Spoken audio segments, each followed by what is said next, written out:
All right. Hello, everybody. Thank you again. Welcome to another Trees Talk. I am honored to have as my guest Cherie Davis, one of my favorite painters in LA. I mean, we've known each other, I don't know how long, like since... 20 years. Shit. Yeah. I remember having you over to my studio. You know, this has been one of those weeks. Like, literally today, as like my kids were talking about their parents, and I'm fucking older than their parents, man. It's the worst. I made that reference earlier this week. Well, I've been teaching for 22 years. I guess longer than you've been alive. Yeah, man. Anyway, well, we'll talk about teaching maybe. So, thank you so much for being a guest, by the way.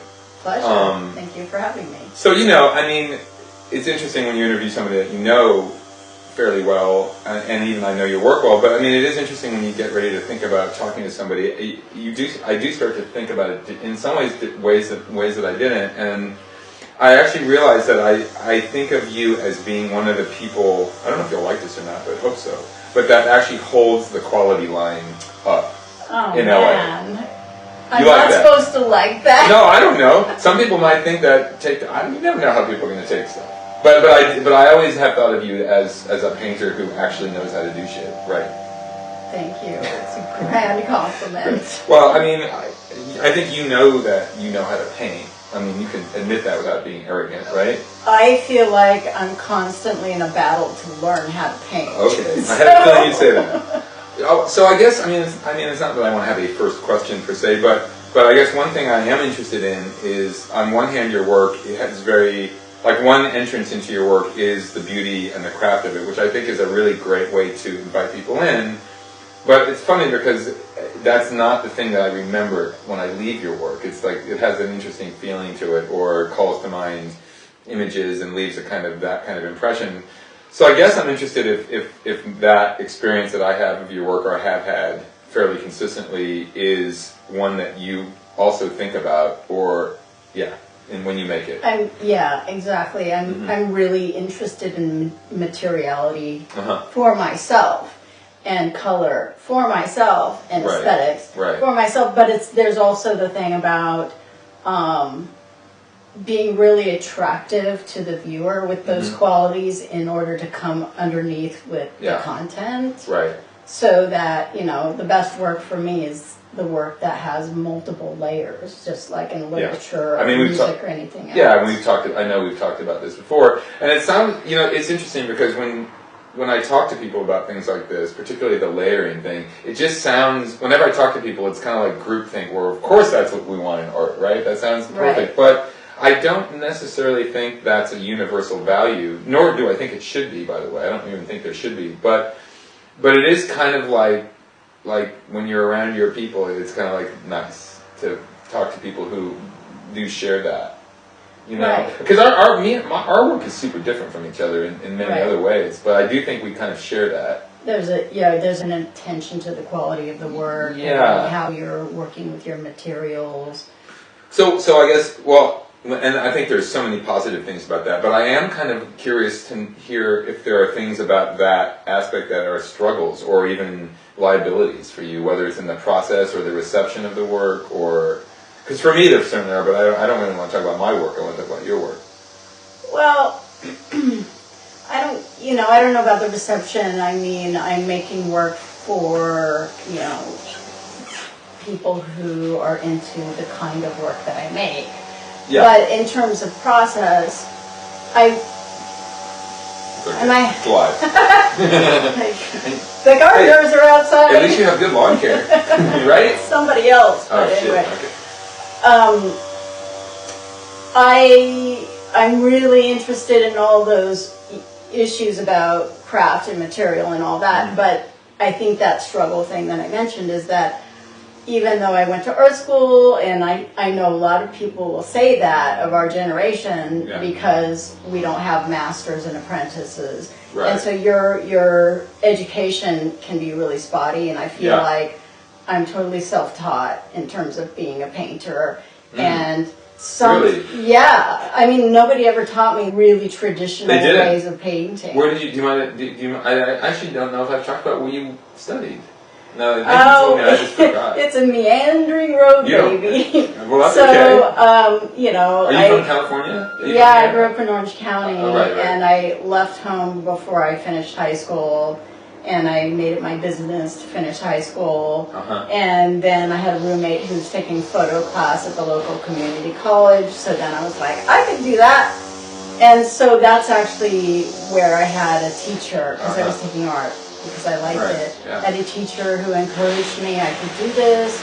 And so because of that, I had this grand idea that I wanted to go to art school in Paris. I don't know, it's a very old school kind of notion, but I made it my business. Did you do it? Yeah, I worked a couple waitress jobs. I even moved back home, you know, to save every penny. I don't think I know this. That's just kind of yeah, at 21 years old, I went to art school in Paris. Which school? It was a little... Atelier or something? It was a little private school called Paris American Academy, because it was started by an American dude. I see. How did you find out about it? I just researched. Yeah. I don't even remember how I found it. But it was an international school with kids from all over the place and all over the world. And and how old were you?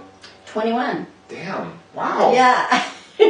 So what was it like doing that? Well, it was really a really great adventure, and for sure the first part of it was a bit of a battle, because I was also trying to learn to speak French at the same time. Right. And it was very weird, because Wow. a part of that education there, we had a section that was in Italy. Okay. And I was like, just conversational French enough that I signed up for the intermediate class. I was the bottom person in the intermediate class, and they were like barreling ahead, and I was like, ah. Wow. So the weird thing about that is when we did a month in Florence, I was meeting Italian people, Italian men, of course. I'm sure they like you. They like the blondes. Well, they follow you around, you know. Italy, that's a thing. I don't know. I've seen it happen. But anyway, I was practicing. I was learning Italian there too, so it was like too much information. But something about a month away, being in Italy, trying to speak with Italians, and it was like a mashup of English, Italian, and French, because some of them spoke French. Right. Somehow when I got back to Paris after that month, it just locked in. You were good. And then I ended up being probably one of the best people in my class. That's so cool. So anyway, I was a French minor, by the way. Oh, okay. Yeah. Anyway, but I'm sure I wasn't. Tu parles français alors? Un peu. Je l'ai beaucoup. Moi aussi. Yeah. Well, that sounds like you retained more than me. Well, okay. Okay, so we were on the education thing. So I did that, and what was the training like? I mean, art-wise. I mean, were you learning like how to paint traditionally? Well, no. I mean, this is what happens when you have this smattering of teachers. Is you get whatever their thing is. Right. And this guy was an oil painter in transparencies, and he was... But like representational and traditional? Yeah, he was like... Was he any good? Documenting... They were good, but they were slightly surrealist, which was not really my gig. He was documenting the various structures that still remain from World War II. Yeah. In a super hyper real way? Yeah. Okay. Yeah. Well, did he show you how to like do the whole Master Gazai glazing thing? Or no teaching. They didn't teach you any technique. Well, I learned about how you can. Here's the thing I learned from him: how you can use oil paint to get great luminosity by using the white of the panel that's behind. So it's like working in watercolor. That kind of thing, and I still use it sometimes. It's not in any of these. But it's not really a traditional painting, like layering thing. No, a lot of that is self-taught. Yeah. And that's where I was heading with that conversation. Is like I still battle sometimes technical issues. Me too. And like, all right, well, scrape all this off and start again. Right. So interesting. So the thing about studying in Europe in that time is it's not that it seems like an old world thing, but it just seems not to be a center of contemporary thought. But maybe that's not true. It wasn't. Here's the connection. My father was a French teacher, And so, of course, number one, I took Spanish in high school because I didn't want to You're be good at corrected by languages, my father. Well, I see. but yeah, I can Yeah. do languages.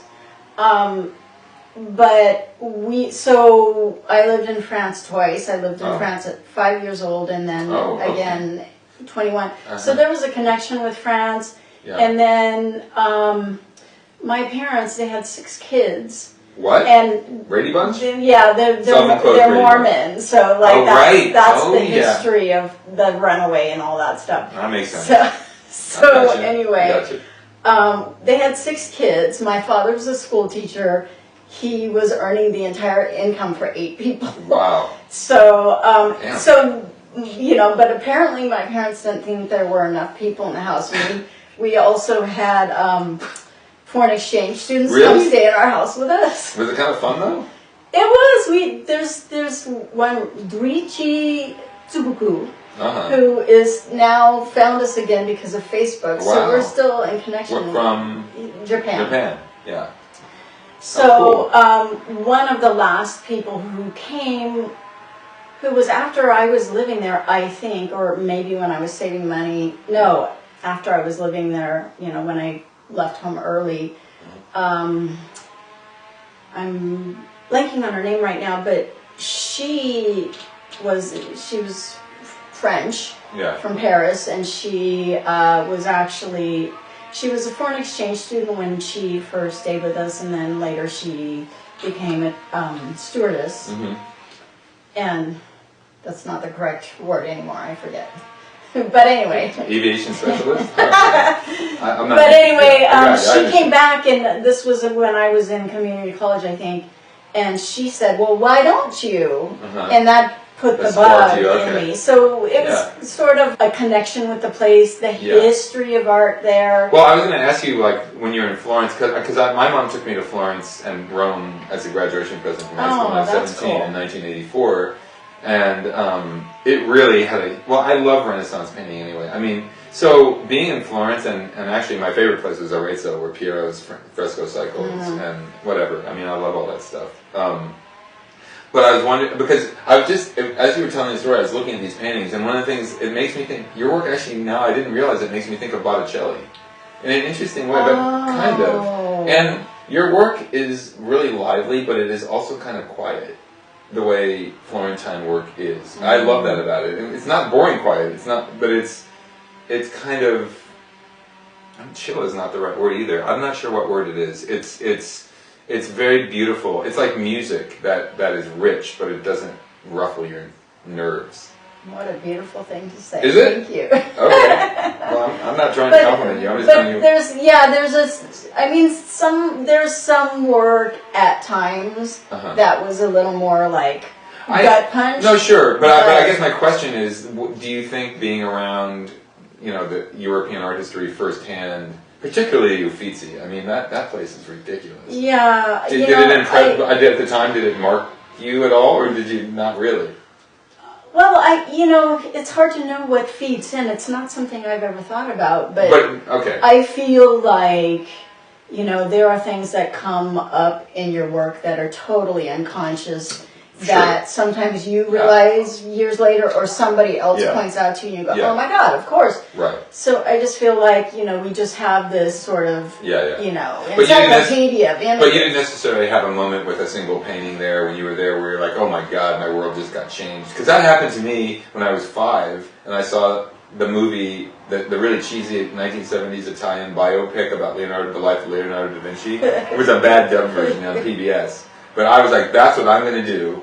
And I've been obsessed with Leonardo ever since. I mean, of course, that's not very original, but he's still That's interesting. It is, right? So, and then there was one altarpiece in the Metropolitan Museum of Art, now I can't remember the artist, the 14th century, that did the same thing to me when I was 7. So, for me, like, those single, like, I'm not saying that's true for you, I'm just wondering if that happened, or maybe not. I don't know, I think not just being in the place, and frankly, I spent most of my time in Paris. I did travel around, but that month in Italy, in Florence in particular, was super special to me too. It was like, this just feels like home. Okay, all right. And I think there's something I felt like being from Southern California, there's something about the pace and the friendliness and all of that I can see that just like vibed with me. Right. So, sorry. But the thing you said about Botticelli and the stillness, when you first said that, I was just like, oh my God, there's something in the quality of my color. It's also the design though, and I mean that in the old, even the, you know, because the word disegno means drawing. Yes, and his paintings are very drawing like. Yeah, they're very linear. And they're very graphic. Edges are clean. Yeah, like I mean, these actually remind me of the Primavera, the one in the Uffizi. I mean, that's the famous. It's still one of my favorite paintings, though. I mean, because it's really flat actually. Right. But it actually very much reminds me of. I'm a fucking music nerd, you know, like I listen to 16th century music all the time, and I really like it. You know, there's a opera. He's a little bit later than Botticelli, but Claudio Monteverdi basically wrote the first opera, and his operas remind me of your work too because they're very flowery but sparse and really beautiful. But there's not a lot of action. Opera. It wasn't like the operas of the 19th century where like you know. People get run through by swords and jump off balconies and shit, you know? Like it's basically like the predecessors to movies. But early opera was more like you were singing about scenes. And then the first opera, which actually your work also reminds me of, is the story of Orpheus, you know, and Eurydice, and it's like a love story that goes bad, but it's mostly told in characters talking to the audience about what's happening, not action. Interesting. It's really interesting. So, and your work seems very, you know, it's interesting because my ex-wife Hillary and I always used to have interesting discussions about the word decorative because she is somebody who makes, quote, she loves decorative work and she hates that word or hates the pejorative quality of it. Right. And I actually think it's actually a great word now. But, I mean, it's still kind of a dirty word sometimes in critiques even now. There's like a holdover. Well, and there's also the thing about, you know, what is gendered and that's like right. the P&D. No, it totally is. I think it's totally like misogynistic. That right. That take on the word of it being dismissive of, you know, craft. But I suppose the thing is, if it's devoid of content but it looks pretty. But I don't. But see, I actually take issue with that too because I think that purely design things can be sublime. You know, there's something that Joseph Campbell, the comparative mythologist, said that like really great pieces call to mind the order of the universe, and that's why a Shaker rug can just like be just as good as a Rothko or better. Well, you know what? You're absolutely right. I don't know if I'm right. It's just beautiful objects. Just they can speak to your soul like anything else. Yeah, and like Asian art history understands that. You know, the idea of those philosopher's stones that are just contemplative objects, or the Korean moon jars, which are. Yeah. I mean, so I don't know, man. I don't want to get into a whole philosophical sidetrack, but I do think that the notion that you have to judge things as being worthy and not worthy is actually an ego-based thing of Western, like critical thinking and like and dualistic thinking that it either has to be in the club or out. Although if you speak about Japanese art, they had such a high expectation of craftsmanship, well, that is true. Master. No, that's true. I agree. See, here's what I love about your work, aside from really liking it as work. I like the fact that when I look at it, it seems all completely authentically to come from your voice, and like there's no I don't think there's any affectation in your work at all, and that's why I think it's. I mean, the word sincere is actually not misplaced. It's like really is.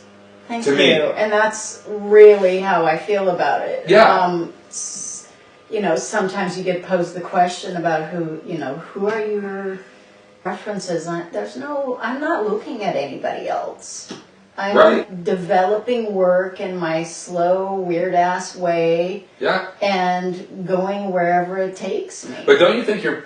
Okay, well, and that's great. I mean, it also takes courage, I mean, for those young artists who might ever see this. I mean, you know, when I was in therapy, in my recovery program, somebody said something that is like really struck home with me because I'd never heard it expressed, but it actually, one of the hardest things to actually do in life, not just in art, but is to actually do what you want to do.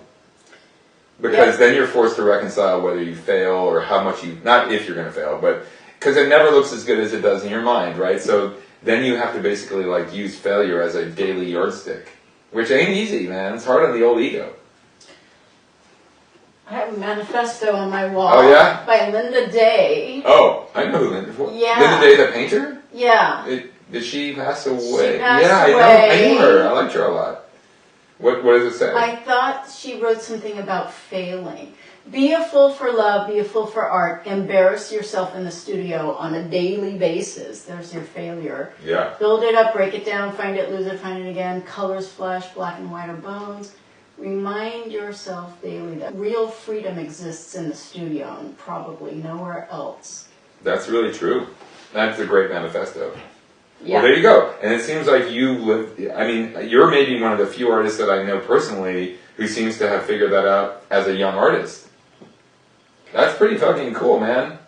Don't you think? Well, you probably take it for granted. No, it's been such a battle, but it's like Right. one's life history, you know, leaving how you were raised and then Right. starting a life and then marrying back into that and having to leave it again. So it's like, how do you claw for what you want to be in the world? Yeah. And it's been a battle, but it does make fodder for like, you know, you can be what everybody else says, or you can be happy and do this thing about which there's no guarantee. Yeah.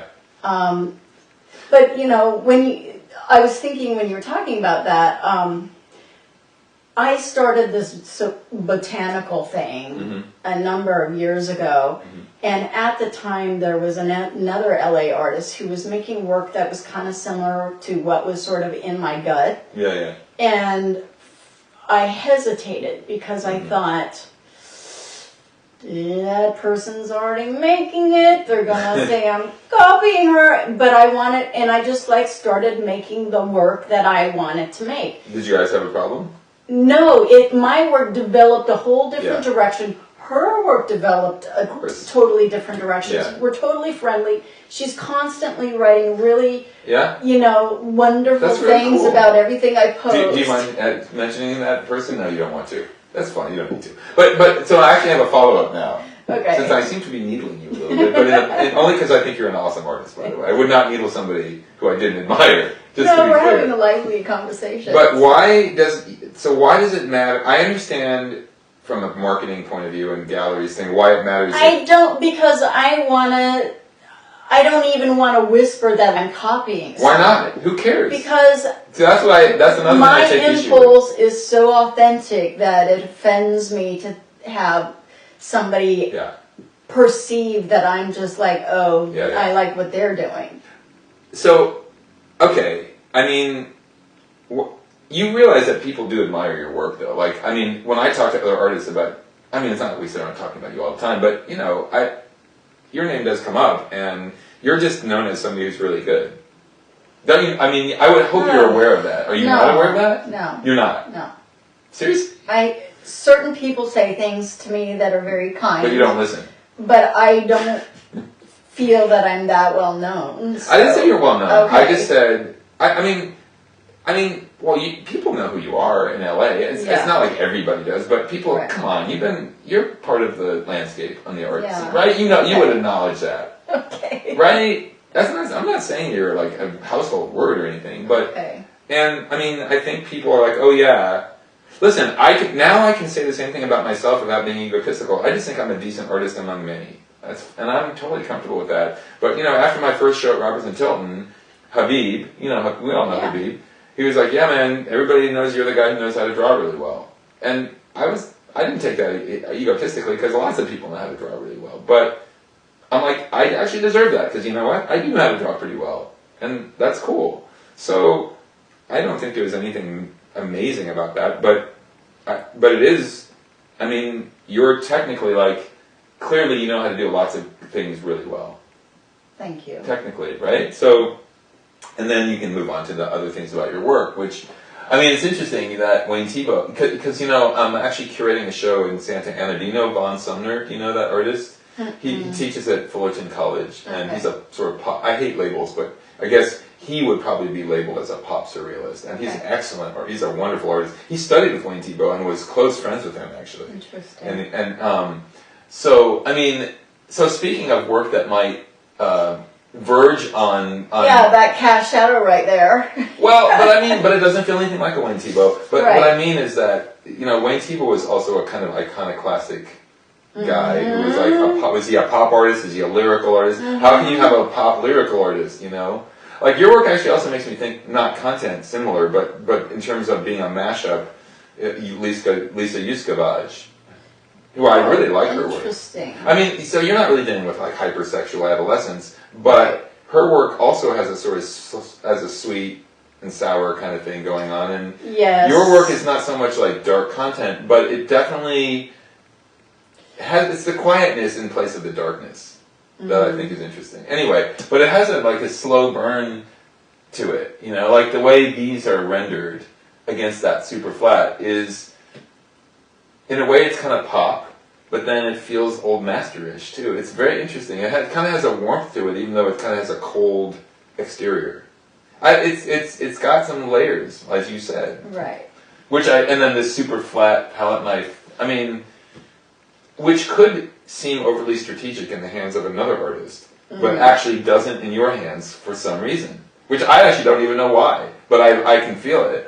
Probably because it's not premeditated and I figure it out as I go. Like, this is the quality of Mark that wants to be here. It's that sort of authentic thing, they talk about the dialogue. Like, I mean, there's a certain formula to this group of paintings where it's like sort of a surreal, sort of landscapey, but it's also just a hard-edged flat background. But those formulas are actually deeply meaningful, and that's another thing that I realized that I called bullshit on art school, where anything formulaic was always discouraged when I was in grad school. So we should talk about your show. You have a show up right now, and I saw it. It looks really beautiful. It's a different context than the typical old school brick and mortar thing, but the work looks really fantastic, and it's done very well. I understand. The show. Oh yeah, we sold some work got some press. And, so I'm interested maybe to hear a little bit about how you arrived at the group of pieces for the show, because it seems very tightly organized in a way, but not over tight. But it feels like a very single body of work for sure. So my work is sort of responsive to what's going on in the world, whether it be my personal experience or the broader context of politics and culture. Yeah. And a number of years ago, I started working with plants as a subject matter, and that came out of residential garden redesigns I was doing here in Los Angeles. I didn't realize that. Drought tolerant. Yeah, I did some pretty ambitious drought tolerant total redo. Like at the last house where I lived, we had a large yard and I did the whole thing. Right. So they just started wanting to be in my work, and I'm thinking about nature and culture and individual and geopolitical, context. And so in this case, these cannabis pieces, it's just, I mean, we came up in the era of Reagan and Just Say No and pot as a gateway drug to the hard stuff kind of idea. I remember, yes. And it's just been really interesting how quickly we've changed our opinions about that. Yeah. And I'm not a big cannabis user, but just like the ideas of all of these really useful applications of psychotropic drugs, and cultural speakers like Michael Pollan, who does deep dives into his subject matters, are out there talking about microdosing and how so many of the ailments in society that are very difficult to treat are very treatable by things like cannabis and some of the other drugs. And so that was sort of a natural sort of, let's play with this. Yeah.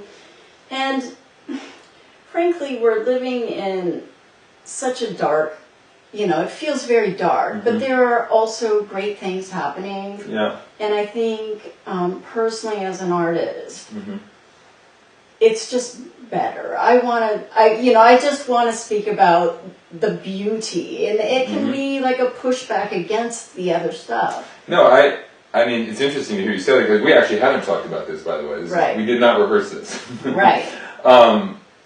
I was literally almost exactly thinking of, when I was at the gallery, exactly what you just said. That what's interesting is that the kind of beauty in your paintings of this series don't feel only visual. They actually feel like almost like a journalist reclaiming something, which is really cool. Interesting. You know what I mean? And I guess, this, I don't need to make such an extreme analogy, but it reminds me of things even like the swastika was originally a beautiful symbol in Hindu or Indian ancient culture. And right. I don't know that it's ever been rehabilitated quite yet. No. But obviously cannabis doesn't have quite that moral outrage attached to it, though it may. But I remember that I remember those stupid fucking PSA announcements about, you really knew you were I getting. had a sibling who got caught using it quite young, and there was a whole sending her to rehab for that, and Meanwhile, my dad died of lung cancer because he smoked fucking 2 packs a day for 50 years. Yeah. Anyway. But and also just there's a whole thing about what the U.S. government. Yeah. Was doing, Nixon was really persecuting some of those guys because of the counterculture, and he felt like it was a threat to his power. So, but what I like about your work is that it actually is not a political statement. It's actually very neutral, right? But not neutral in feeling, but it's neutral in terms of its stance. It sort of it represents it. Right. Actually. Yeah, I'm not interested in any kind of dogmatism. No, I mean, if there are people who are anti-cannabis, they could still think, well, that's still a fucking nice painting. You know what I mean? Right, and I'm not even sure the person who bought all of that stuff is even into that. Well, but you might not know it's cannabis, though, Cherie. That's what I'm saying. That's what's really. The tradition of floral painting. I was just at the Norton Simon.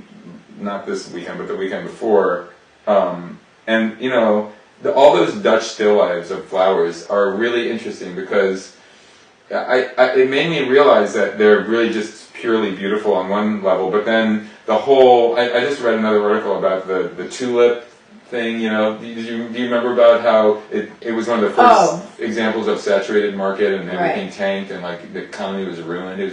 And so it actually also hits that note, but it doesn't. It's also neutral. It basically just is this thing that allows you to bring all your references that you may have to that thing, and you're able to travel both directions in time in your work, which that's really a good thing to me. And what's interesting is when I was at the gallery, your work is next to a couch, and I'm going to be posting pictures of all that too. I took some really good ones. Okay. And I think that that's one of the things that Edward and I talked about at the gallery was the different context. The getting now he's not in a pure white cube where the work is. It's like a church of art, right? That's what the white cube has been. Right. Which in some ways, as we discussed, it has its function. It's not that it's not legit, but as he said, this is how it's going to be seen in real life in somebody's house. Right. So, and your work looks fucking good that way, man. And so why does it have to always be in a pure, hospital room? Where it's never going to be like that again. That's just tradition. Well, but we've talked about this even in this conversation about, that sort of isolating the art out of it actually reminds me of something David Foster Wallace said one time in an interview where he said the difference between Western criticism and Eastern criticism is that Western criticism will figure out why a rose smells pretty by taking it apart, just dissecting it and basically killing it.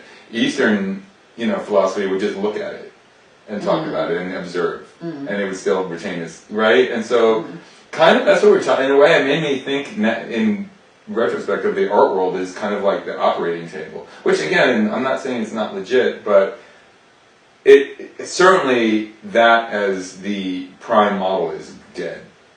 It's gone now, man. And I put that better. And your work is a really good example of a current situation where it's actually an advantage to not necessarily be in the white cube only. Okay. To me. I mean, I wanted to jump back in a little bit about what I said about the work. Yes, thank you. I mean, the context is lovely over there. Yeah. It's at the Pacific Design Center for a couple more weeks. Yeah. Put my little plug in. Edwards, yeah. Edward Cella Art and Architecture. And at Lavin? Thomas Lavin Showroom. It's really nice. Third space. floor, yeah. Third floor of the PDC, yeah. So I just wanted to sort of come back around because I spoke of the sort of impetus of making this work. Mm-hmm. But you're right. I mean, it's not some sort of dogmatic statement about all of those things. That's just sort of my in. Yeah. So then I can start playing with all of the things that are of interest to me as a visual artist and especially a painter. Yeah. The things about color and form and the magical combination of all the things that will feed your soul in a way it's not about hammering anybody with anything. No, I mean all that context to me is just like a diving board or a springboard or something. Right. Well, am I interested in the world right now, and how do I want the to? The physicality of your paintings is the vehicle. That's what's cool about it. It's like that never ever gives up its primary spot to me. Well, there is for me and for most artists, maybe not most, but that thing about how do you use materials to make meaning? Right. That's always part of the conversation. Right. Well, that's why the cannabis thing works so well, because it is not driving the car. It is the car that's being driven by your sensibility, actually. Right, and the truth is those plants are very complicated and fussy and like... Well, like you said, my images are highly stylized. The paintings are very designed. Well, right. And I sit there on Photoshop and tool how all the parts are going to be and so in the end, there's sort of the idea of as opposed to a slavish representation of anything. And the colors are totally, arbitrary, and I'm just. Well, it makes me think of actually artists like Frida Kahlo or the French painter Rousseau, the kind of naive, I mean it not in a bad way, but who I love. I think he's an interesting, Henri Rousseau, like those are really magical kind of things. So both those artists are different, obviously, from each other, but the one thing I think they have in common that you also is that the personal way of forming things, I mean, that personal language allows you to call a lot of things in that still are under that umbrella, so it doesn't feel like a lesson or PSA. Right, because in the end they're just paintings that you're I wouldn't use the word just paintings. Well, I would say that in the end they are paintings first and foremost, and they're good. Yeah, and that's what I'm constantly telling my students too. Is like, in the end, it doesn't matter what that thing looks like over there. You're left with this painting, so make that a damn good painting, right? That's right. I mean, you've got to do the job on that rectangle or whatever it is you're painting. Do the job on. Well, right? I mean, it's a thing that it's an object in the world, and so it has to stand alone as that. Absolutely. And not. I mean, you don't. Yeah. Not supported by language, Correct. Unless you make language part of the piece, which you can do that, but you don't need to do it. I mean, quite frankly, even after we talked about the cannabis thing with you and with Edward, when I say I don't care about it, I don't mean that. I do care about it, kind of, but I kind of don't, because I was thinking when I was in the gallery that, this makes me think of Tibetan mandalas, and. Like, it has nothing to do with that, except that it does, because it's kind of spiritually transformative. And obviously cannabis and substances like that have been deeply part of like a shamanistic, Right, and I'm actually making nods to some of those things. I think you are. And so that is also, I think, part of the rehabilitation of the quote rep of for lack of a better word, drugs. I don't even really like that word, but I mean, the moralistic attachment, that is bad for humanity or culture is so. It's like the uptight Puritan beginnings of our country. Right. Which, Right. let's face it, are so based on like male neurotic dualism that it's like we could leave that shit behind. Controlling everybty to Right. I mean, conform to certain. and I'm not saying it's all bad. I mean, obviously there are traditions and whatever. We don't have to have a history lesson now, but I gotta go teach after this, so I'm getting in the mode. Anyway, I really appreciate the fact that your work communicates directly, but also has those layers that we've talked about.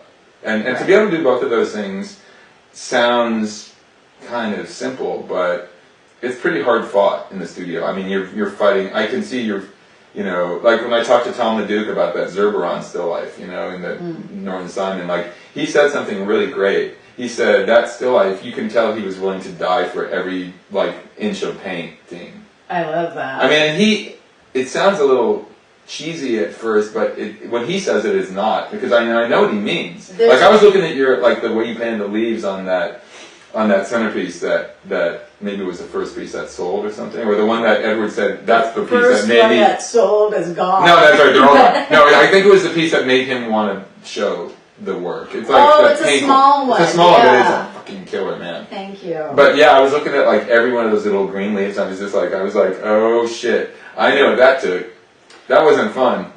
I mean, yeah, I am so into making this work, sing in every freaking part. I will repaint the same painting as many times as the other thing I thought about. I mean, I don't know if this will make sense to you, but both my parents were classical. My dad was not alive, but he was a classical violinist, and my mom's a pianist. But she also has a degree in musicology from Columbia, so she's also studied a lot of the history and theory and composition, particularly classical.